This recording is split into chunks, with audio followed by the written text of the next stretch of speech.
I spent 25 years believing men were dangerous.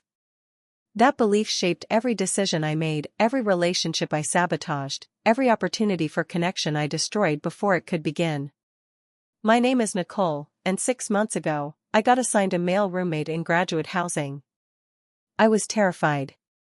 I filed complaints, I locked my door with a chair, I treated him like a potential threat from day one. He responded by fixing my squeaky door hinge, folding my laundry, and driving me 2.5 hours to see my mom in the hospital at midnight. This is the story of how one quiet, decent man dismantled everything I thought I knew about his entire gender. This is the story of how I learned that sometimes, the most dangerous thing isn't the person in front of you, it's the lens you're viewing them through. And this is my confession about what I lost when I finally got what I thought I wanted. I'm 25, second year in a sociology graduate program, and I'd been taught my entire life that men were the enemy. Not explicitly, not with those exact words, but the message was clear from the moment my dad walked out when I was 5. My mom raised me alone, and every story she told became a cautionary tale. Every fight she and my dad had before the divorce was framed as proof: men lie, men cheat, men run. Her mantra echoed through my childhood like a religious chant: never depend on a man. They'll let you down every time. I absorbed it like gospel. And then my own experiences seemed to confirm every word. My first boyfriend in college cheated on me with some random girl from his dorm. I only found out because her underwear got mixed up with my laundry one weekend. The betrayal was crushing, but worse was the validation. See? Mom was right. The second one was the stereotypical nice guy who blew up at me after 2 months because I wasn't sleeping with him fast enough. His mask slipped, and underneath was rage and entitlement. Another data point confirming the pattern.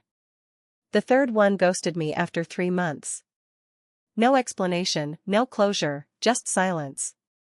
He became a phantom, proof that men were predators or selfish manipulators wearing different costumes. By the time I got to graduate school, the pattern was so clear it was basically a scientific law in my mind. Men were dangerous. Full stop. Some were obviously dangerous, others just hadn't revealed it yet. But they were all a threat, and the only way to stay safe was to keep my guard up at all times. So when I opened that housing assignment email and saw I'd been placed with a male roommate, my heart didn't just sink, it plummeted into full panic mode. I called housing immediately, my hands shaking as I held the phone. There had to be a mistake. This couldn't be real. I understand your concern, the administrator said in that practiced, detached voice that meant she'd heard it all before. But we have a housing shortage this year. Too many graduate students, not enough units. Gender separation rules don't apply to graduate housing when we're over capacity. I begged. I actually begged. I told her I'd pay extra, that I'd take a smaller room, that I'd commute from off-campus if necessary. Anything but this. There's nothing I can do, she said. You can waitlist for a transfer, but that could take months. Maybe the whole semester. I hung up feeling trapped. Months. I'd have to survive months living with a strange man, sharing a kitchen, a bathroom, breathing the same air. The thought made my skin crawl. I told myself it would only be temporary. A month or 2 maximum. I just had to survive it. Keep my door locked, keep my guard up, avoid him at all costs. Treat him like the potential threat he was, because that's what all men were until proven otherwise. And even then, I reminded myself, even the ones who seemed safe were just better at hiding it. Ted Bundy was charming. Jeffrey Dahmer was quiet. The dangerous ones were always the ones you didn't suspect. I spent the week before move-in researching door locks, pepper spray, and self-defense techniques. I made emergency contact lists. I memorized the campus security number. I prepared for war. What I got instead was Ethan. The first time I met him, I was already in full defensive mode. I'd moved in early, claimed the bigger bedroom, and was setting up my battle stations, locks, labeled groceries, territorial markers everywhere. He knocked on the door around 3 in the afternoon. I opened it with my phone in hand, finger hovering over the emergency call button. "Hey," he said in this calm, low voice. "I'm Ethan." He was average height, average build, wearing a faded university t-shirt and jeans. His handshake was brief, his eye contact minimal. He introduced himself with straightforward efficiency, no forced friendliness, no lingering looks, no attempts at charm. In my head, alarm bells were screaming. The quiet ones are the most dangerous. The ones who don't try too hard are the ones plotting something. I'd read enough horror stories, watched enough true crime. I knew the warning signs. I immediately set boundaries. I claimed the bigger cupboard in the kitchen and labeled every single grocery item with post-its, "Not yours." I taped a note on the bathroom mirror, "Please respect shared spaces." I wanted him to know I wasn't one of those clueless girls who let men walk all over them. He didn't comment. He just glanced at the note once while brushing his teeth, shrugged, and kept going. That was unsettling. Was it indifference or calculation? Was he making mental notes for later, figuring out how to work around my defenses? That first night, I was paranoid as hell. I double-locked my door, shoved a chair under the handle, and sat in bed listening to every sound. Every creak in the hallway made my chest tighten. My brain spun worst-case scenarios on an endless loop. What if he tried to break in? What if he drugged my food? What if he was just waiting for me to let my guard down? But morning came. My door was untouched. When I peeked out, Ethan was already gone for class. The kitchen was spotless. His shoes were lined up neatly by the door. The trash had been taken out. Weird. I told myself it was all an act. That's what predators did, they played nice until they saw an opening. A few days later, I had my first confirmation that I was right to be suspicious. I heard metallic rattling right outside my door late one night. My chest started pounding. This was it. He was trying to break in. I grabbed my lamp, ready to swing, thinking, this is it. This is the moment everyone warned me about.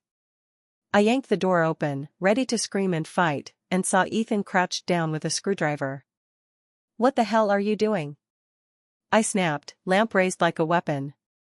He looked up, genuinely startled. "Oh.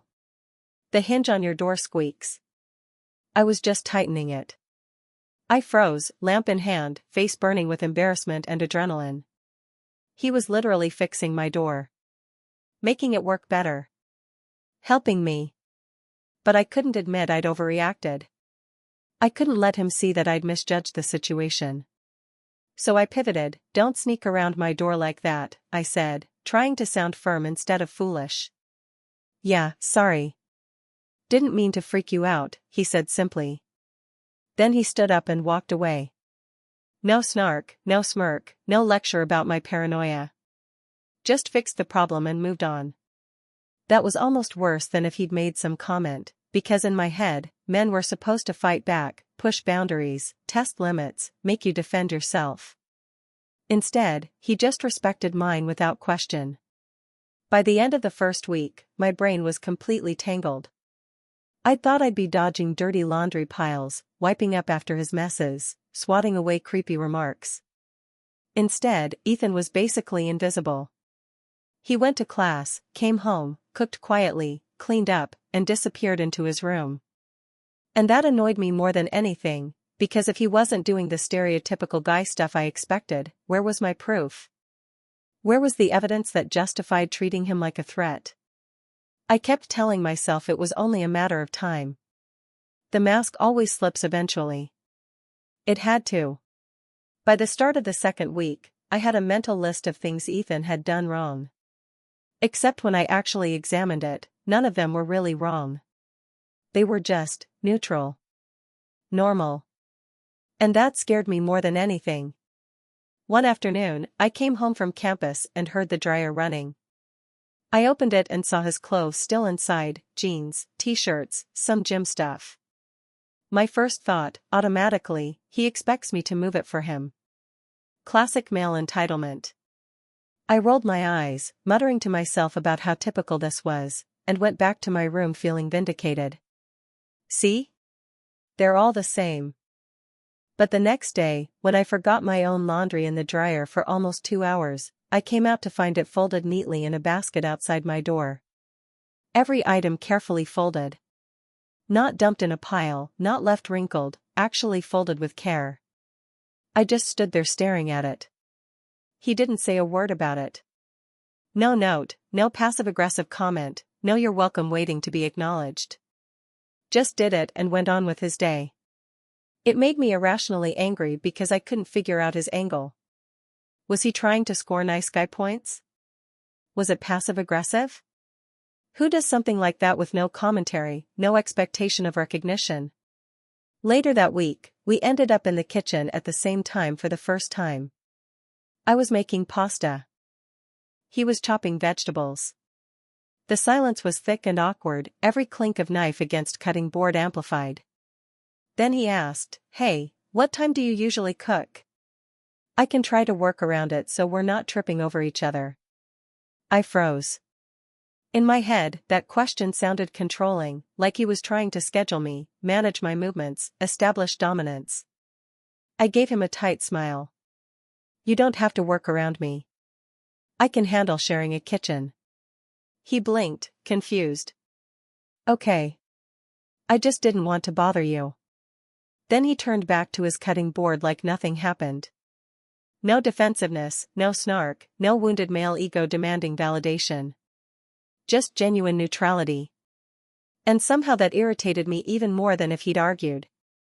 The next day, he left a note on the fridge, "Out of eggs. I'll grab some later. Let me know if you need anything." I stared at it for a full minute, trying to decode the hidden meaning. Was this a subtle way of reminding me to contribute? Was he trying to establish himself as the provider? Or was he just being decent? I couldn't tell anymore. My framework for understanding men wasn't working.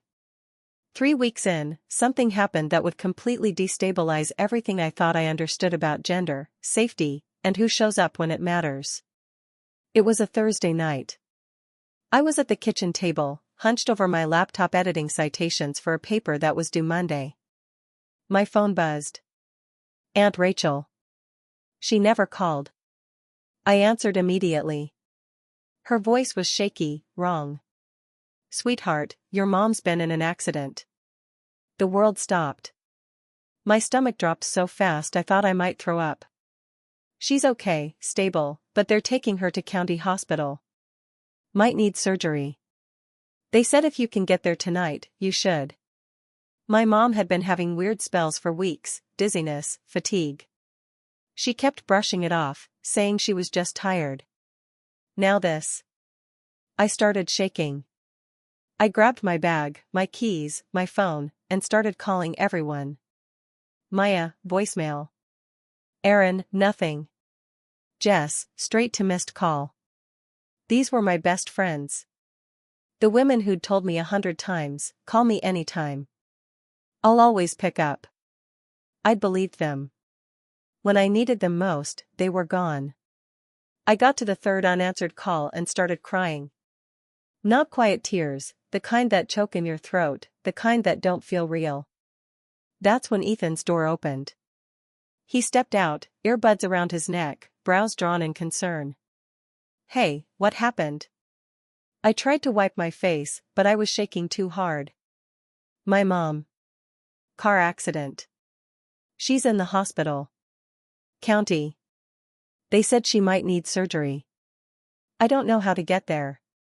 He looked at his phone, then back at me. "That's like 2.5 hours. I nodded, panicked. "Yeah. I'm trying to find a bus or something." "I'll drive you," he said, already grabbing his jacket. "What? No, you don't have to." "I know. Come on, let's go." He didn't wait for debate. He didn't ask questions or need explanations. He just moved. We were on the road in under 10 minutes. The dashboard lit up dim blue, the wipers working against a fine drizzle. I sat stiffly, hands clenched in my lap, my entire world spinning. About 20 minutes in, I broke the silence. Why are you being so nice? He didn't take his eyes off the road. What do you mean? I mean, what's your deal? What's the angle here? He glanced over briefly, then back. No angle. You needed help. That's not how people usually work. He gave a small laugh, but it wasn't sarcastic or cruel. Maybe not the people you're used to. I hesitated, my entire worldview cracking. Seriously, though. Why? Why just drop everything and drive me across the state? He let that hang in the air for a moment before replying. You live in my space. We're not strangers. If something bad happened to you and I did nothing, I'd feel like garbage. That's it. No secret plan, no payoff. Just basic human decency. I didn't know what to say. The way he said it, not defensive, not dramatic, not looking for praise, it landed harder than any argument ever could. At the hospital, everything felt too bright and sterile. My mom was groggy but alert. Broken arm, mild concussion, stitches. When she saw me, her eyes welled up. You came? She whispered. Of course I came, I said, holding her hand tight. She looked past me, noticing Ethan lingering by the door, giving us space. Is that the young man who drove you? I nodded. She blinked, surprised. That was very kind of him. That's rare. Then to Ethan, thank you, sweetheart. You didn't have to do that. He gave a small nod. Glad she got here safe. After that, he quietly handled everything. Parking validation, vending machine runs for terrible coffee, tracking down forms I didn't know I needed.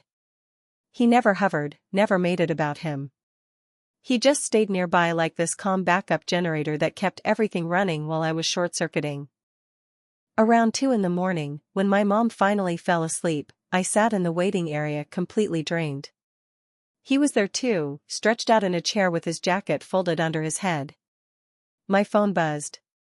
Maya, OMG, I'm so sorry, I just saw your call, are you okay? Aaron, hey, missed your call earlier, everything all right? I stared at the screen. They'd said always. But when I actually needed them, they weren't there. Ethan, the guy I'd labeled a threat, the one I'd treated like a potential predator for weeks, was the one who dropped everything. No delay, no excuses, no questions asked. I still can't believe you did all this, I said quietly. I still can't believe you're surprised, he said back. I looked over at him, not afraid, not suspicious, just quiet and grateful. No one had ever shown up for me like that. Especially not a man. Chapter 7, The End I Thought I Wanted, 1930 to 2200 hours. Narrator, a week after the hospital trip, life slipped back into something that almost felt normal. My mom was recovering fine. Ethan was back to his quiet routines. The apartment felt steady, safe even. Then the email came. Subject, rooming adjustment. Per your previous request for a female roommate, we've arranged for your current roommate to be reassigned to Block C next week. I just stared at it, my stomach dropping. I'd completely forgotten about that complaint, the one I'd filed the first week, back when I still slept with a chair wedged under my doorknob, back when I saw him as the enemy. When I looked up, Ethan was standing in the doorway, phone in hand. They just told me about the move, he said. His voice was neutral, not hurt, but it still made my stomach twist. Guess it's because you weren't comfortable. I opened my mouth, closed it again. I'm sorry if I made it weird. No, you didn't. It's fine. He gave me a small smile. Maybe it's better this way. Safer for both of us. He gave a small nod. Yeah. Probably. Then he smiled, polite, easy, kind, and went back to his room to start packing. For the next few days, he packed little by little. Boxes stacked by the door, the sound of tape ripping through the silence. I kept pretending it was nothing, that this was what I wanted. When he cooked, I waited until he was done. When he was in the living room, I stayed in my room. It felt like rewinding to the first week, except this time the silence hurt in a way I couldn't name.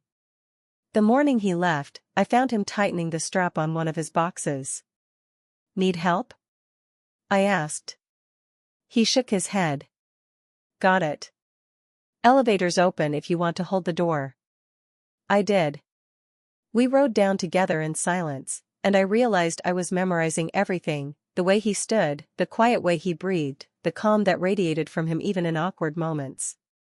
At the curb, he turned. "Take care, okay?" "Yeah," I said, forcing a small laugh. "Guess it'll be nice not tripping over each other."